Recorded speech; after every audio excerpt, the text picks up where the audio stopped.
Apakah 6 kesalahpahaman tentang api penyucian? Bagaimana kita menanggapinya? Ikuti terus video ini.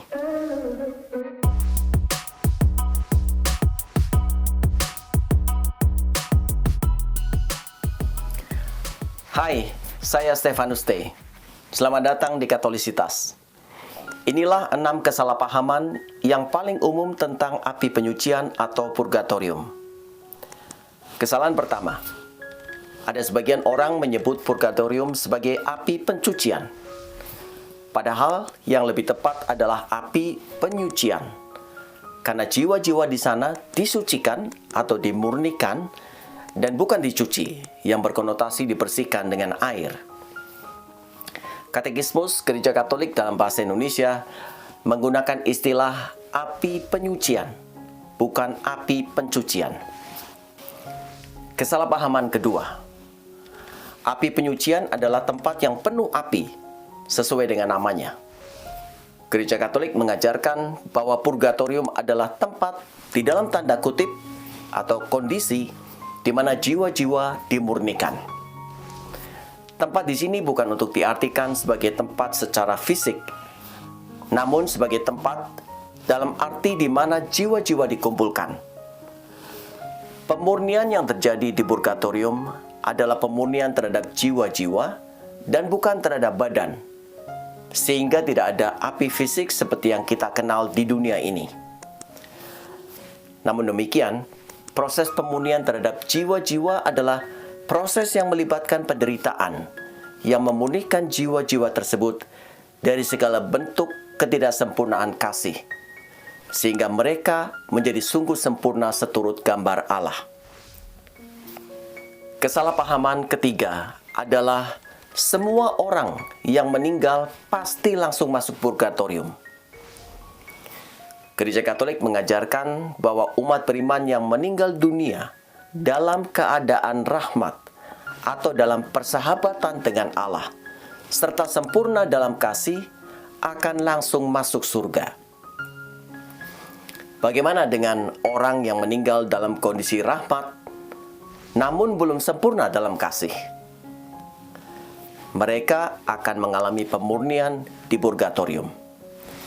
Sedangkan orang yang meninggal dalam keadaan berdosa berat dan tidak bertobat sampai akhir hidupnya, ia akan memasukkan dirinya sendiri ke dalam neraka. Kesalahpahaman keempat. Orang menyangka bahwa purgatorium adalah kesempatan kedua untuk bertobat, sehingga ada pandangan bahwa tidak apa-apa jika orang belum bertobat sebelum wafatnya, karena toh nantinya ada kesempatan untuk bertobat setelah wafat. Ini juga adalah pandangan yang salah. Gereja Katolik tidak mengajarkan bahwa purgatorium merupakan kesempatan kedua untuk bertobat sebelum seseorang masuk di dalam kerajaan surga. Sebab jika orang yang meninggal itu menolak Tuhan, berdosa berat, dan tidak bertobat sampai saat kematiannya, maka orang tersebut telah memilih sendiri tujuan akhirnya, yaitu neraka, yang berarti keterpisahan dengan Tuhan selamanya. Jadi tidaklah benar anggapan bahwa pertobatan masih dapat dilakukan di purgatorium. Gereja Katolik mengajarkan bahwa jiwa-jiwa di purgatorium justru adalah mereka yang sebelum wafat telah bertobat, atau disebut berada di dalam kondisi rahmat.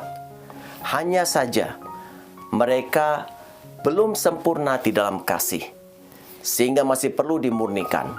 Sehingga baru setelah sempurna, mereka dibawa masuk ke dalam kerajaan surga. Kesalahpahaman kelima.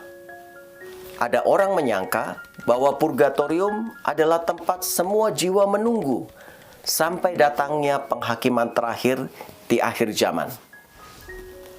Ini tidak benar, sebab kitab suci mengajarkan setiap orang akan diadili sesaat setelah meninggal dunia dan akan menerima upahnya yang sesuai segera setelah penghakiman itu. Allah yang mengajarkan bahwa upah pekerja tidak boleh ditunda dalam Imamat 19 ayat 13, pasti ia sendiri melakukannya. Sebab jika jiwa harus menunggu sampai akhir zaman baru dapat bersatu dengan Yesus, tentu Rasul Paulus tidak mengatakan demikian ketika hatinya seolah terbelah antara ingin segera mati untuk diam bersama-sama dengan Kristus atau untuk tetap tinggal di dunia ini untuk membangun jemaat.